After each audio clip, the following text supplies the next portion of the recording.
Salut, je m'appelle Amandine, j'aime beaucoup parler de Dieu, parler de la foi, et c'est le sujet d'aujourd'hui. I raise a hallelujah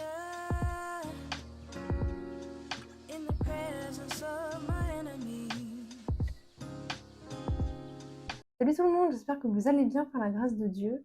Aujourd'hui, on se retrouve pour un nouveau sujet de vidéo qui va être garder son cœur. Pourquoi garder son cœur?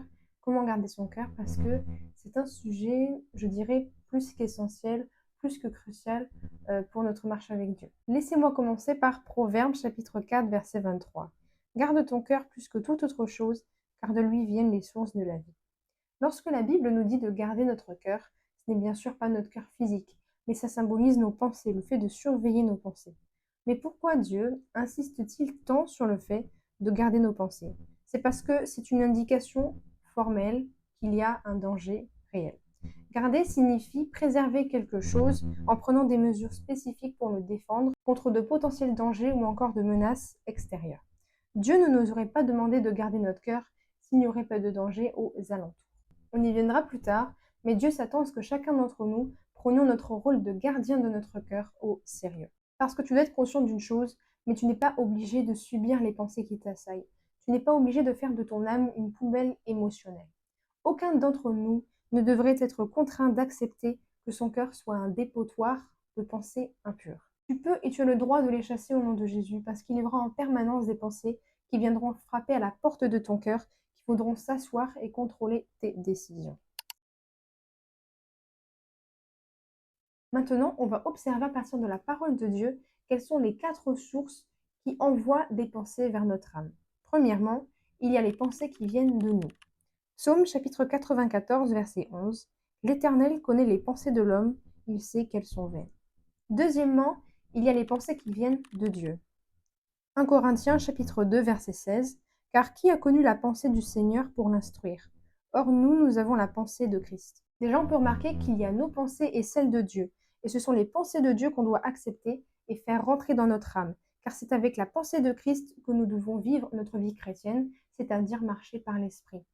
Ensuite, il y a les pensées qui viennent du diable et des démons. Le diable va toujours essayer de nous envoyer des pensées en espérant que nous les laissons passer à travers notre cœur, qu'elles s'installent, afin de pouvoir ouvrir la voie à un esprit démoniaque.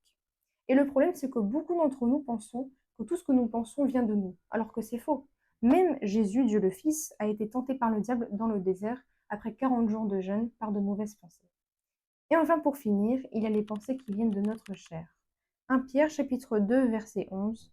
Bien-aimés, je vous exhorte, comme étrangers et voyageurs sur la terre, à vous abstenir des convoitises charnelles qui font la guerre à l'âme. Ce sont des pensées charnelles qui vont venir bombarder notre âme tous les jours. Je tiens à te dire, mais quel que soit ton titre, ton âge, ton expérience dans le Seigneur, tu auras toujours dans ta vie en Christ toutes sortes de pensées qui viendront frapper à la porte de ton cœur.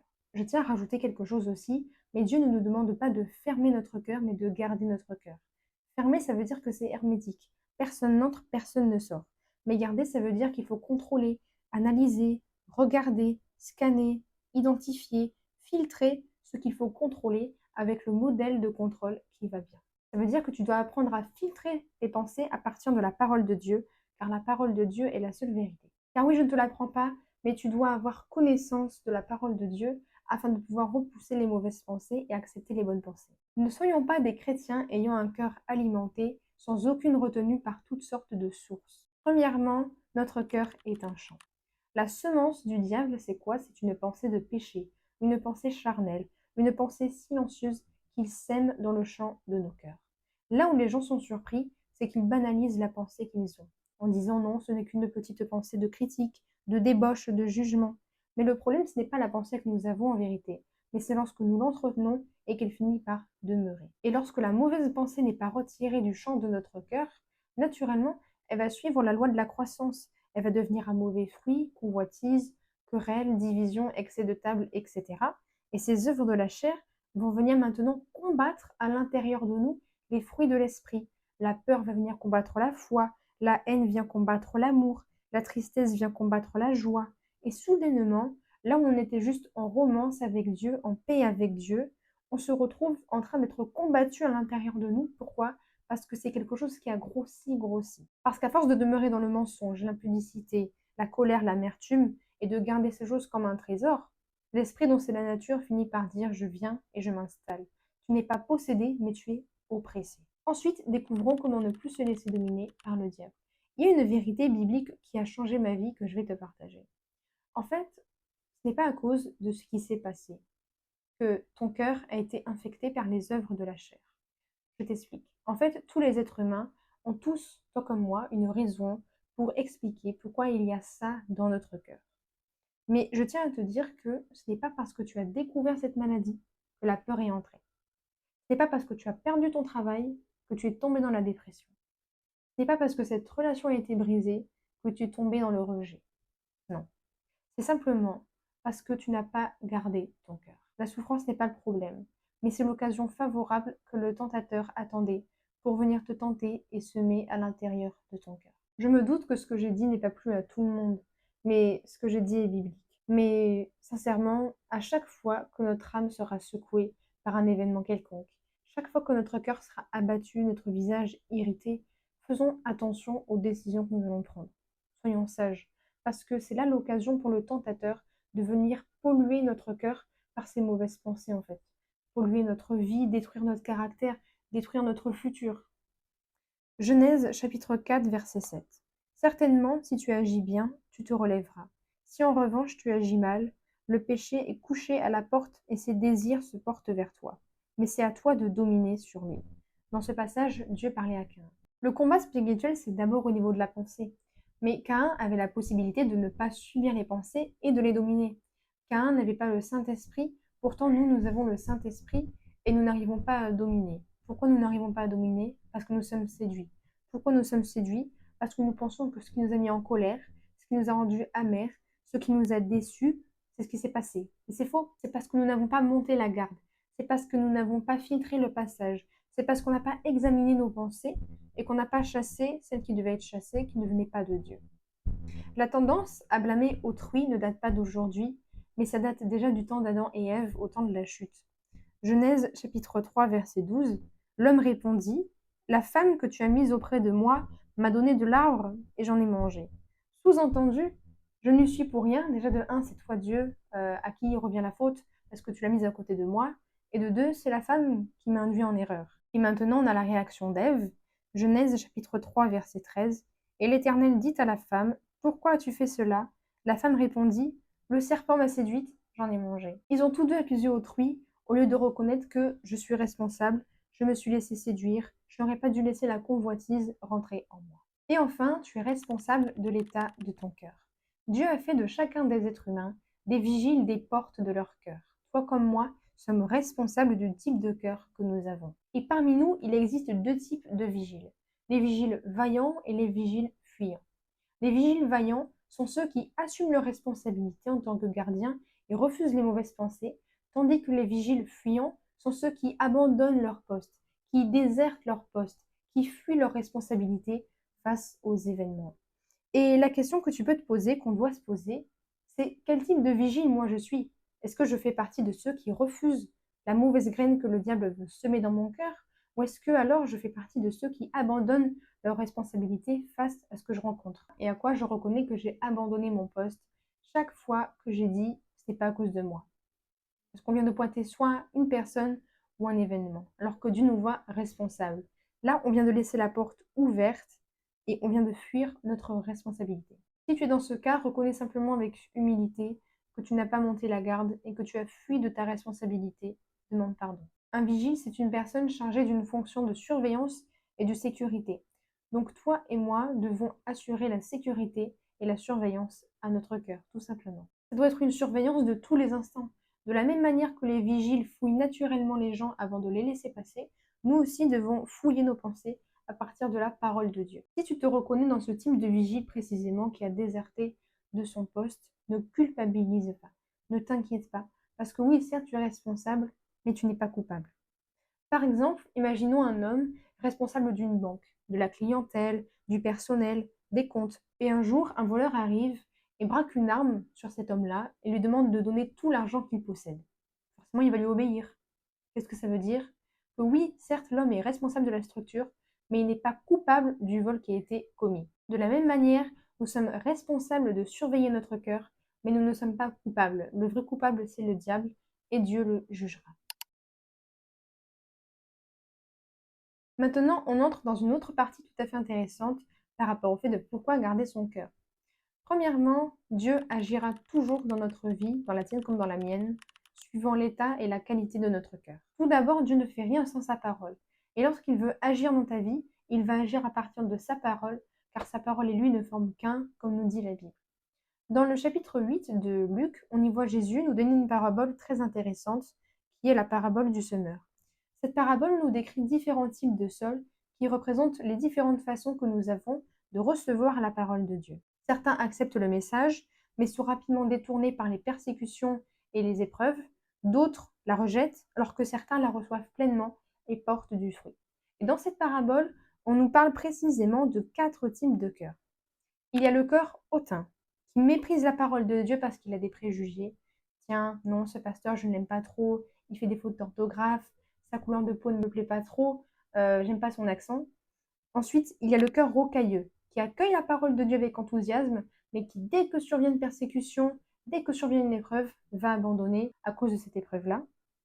Il y a le cœur épineux, qui reçoit la parole, qui grandit en lui, mais en même temps que les épreuves.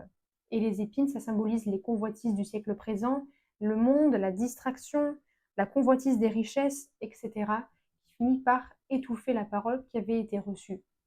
Et enfin, il y a un dernier type de cœur, qui est le seul cœur qui est bon et agréable aux yeux de Dieu, qui est le cœur bon et honnête. C'est le seul cœur qui garde la parole. C'est ce type de cœur-là qui va agir sur la base de ce que Dieu a dit et qui va obtenir les résultats que Dieu a annoncés, parce que son cœur est honnête et bon, et qu'il est le seul cœur qui a gardé la parole. Alors, comme le dit la Bible, refusons d'avoir un cœur tortueux. Un cœur tortueux, c'est te dire que c'est un cœur qui est tordu, qui nous fait des tours de passe-passe, qui nous trompe. Car si notre cœur demeure tortueux, il finira par être l'ennemi de notre destinée. Nous devons travailler à la transformation de notre cœur, à sa guérison, afin que Dieu puisse agir à travers notre vie. Amos, chapitre 4, verset 7. Je vous ai refusé la pluie lorsqu'il y avait encore 3 mois jusqu'à la moisson. J'ai fait pleuvoir sur une ville et je n'ai pas fait pleuvoir sur une autre. Un champ a reçu la pluie et un autre qui ne l'a pas reçue s'est desséché. La clé de notre marche avec Dieu est véritablement la qualité et l'état de notre cœur. Dieu n'agit pas de la même manière avec tout le monde, de la même façon qu'il n'a pas agi de la même manière avec ses différentes vies. Ce n'est pas une question de favoritisme, car Dieu n'en fait pas, mais c'est une question de qualité de cœur. Dieu veut notre bien-être par-dessus tout, c'est évident, mais tant que nous demeurons avec un cœur tortueux, avec un mauvais cœur selon Dieu, nous ne pourrons pas accéder aux bénédictions qu'il nous a réservées. De la même manière que l'on parle de pluie dans ce texte, le manque de pluie dans certaines parties de nos vies, ça peut être des bénédictions, des promotions, des directions, des orientations, et bien ces manques de pluie-là peuvent être un signal, peuvent être une manière pour Dieu de nous interpeller vis-à-vis de l'état de notre cœur. Deuxièmement, pourquoi garder son cœur? Pour pouvoir garder ses pensées et sa vie focalisée sur Jésus. Proverbe chapitre 4, verset 23, version Bible expliquée. Avant tout, prends garde à ce que tu penses au fond de toi-même, car ta vie en dépend. Notre vie dépend de ce que nous pensons et c'est comme ça avec tout le monde.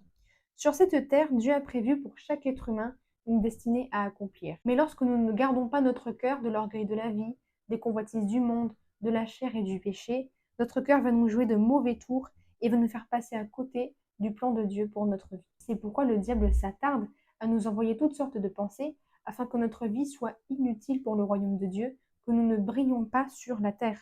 Il cherche à ce que nous mettions Dieu au second plan, alors que Dieu nous demande de le mettre au premier plan. Luc chapitre 6, verset 45. L'homme bon tire de bonnes choses du bon trésor de son cœur, et le méchant tire de mauvaises choses de son mauvais trésor. Car c'est de l'abondance du cœur que la bouche parle. Ce verset nous enseigne qu'à force de garder et d'accepter toutes sortes de pensées qui ne viennent pas de Dieu, notre bouche va finir par être influencée et par déclarer des choses qu'il ne faut pas déclarer. De la même manière qu'une éponge finit par relâcher l'eau qu'elle a absorbée, notre bouche va finir par exprimer toutes les pensées qu'elle a accumulées et ça va finir par détruire notre vie. C'est pourquoi garder son cœur et les paroles de sa bouche vont ensemble, sont deux mèches. Proverbe chapitre 18 verset 21. La mort et la vie sont au pouvoir de la langue. Quiconque l'aime en mangera des fruits. Et enfin, dernièrement, Satan cible en priorité le cœur. Jean chapitre 13 verset 2. C'était pendant le souper. Le diable avait déjà mis dans le cœur de Judas l'Iscario, fils de Simon, l'intention de le trahir.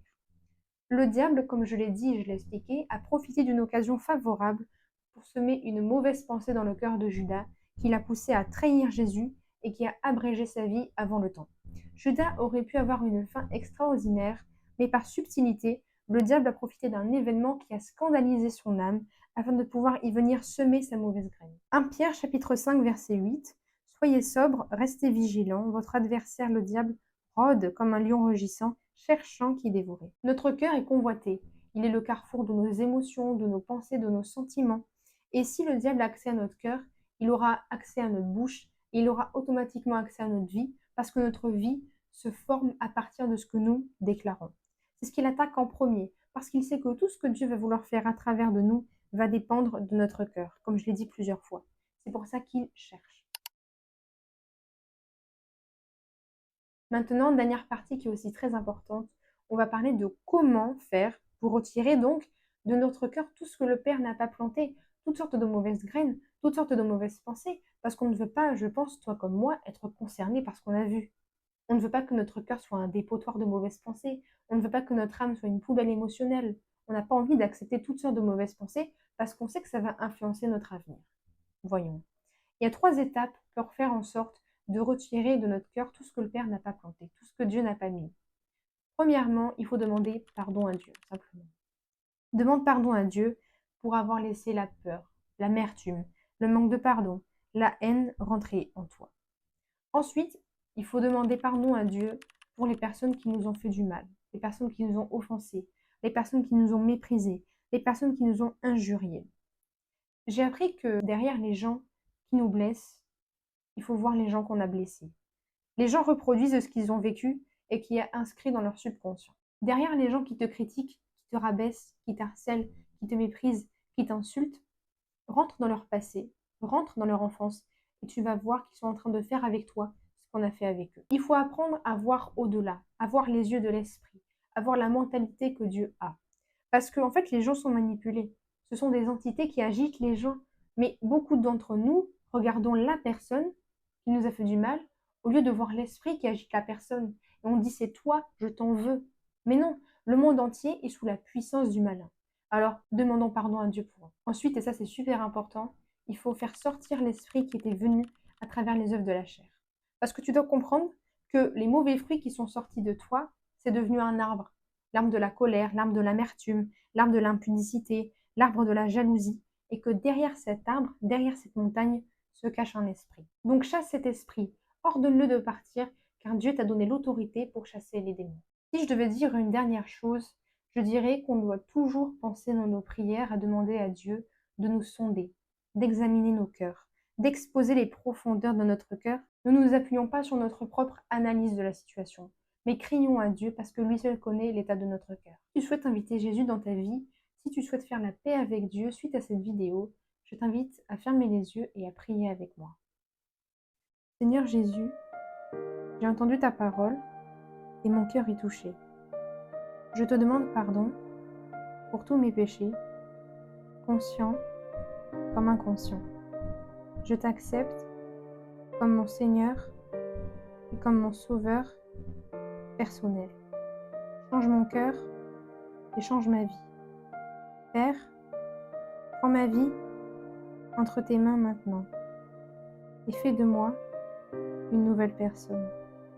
Au nom de Jésus, Amen. À toi qui as fait cette prière d'un cœur sincère, je t'invite à aller voir dans la description de cette vidéo une playlist nommée Suivre Jésus qui t'apportera les enseignements nécessaires pour commencer ta marche avec Dieu. En tout cas, j'espère que cette vidéo vous a toutes et tous édifiés. N'hésite pas à la partager, à t'abonner si ce n'est pas encore fait, à activer la cloche des notifications, à commenter un petit mot et à liker. En tout cas, nous, on se retrouve dans une prochaine vidéo. D'ici là, demeurez bénis. À bientôt.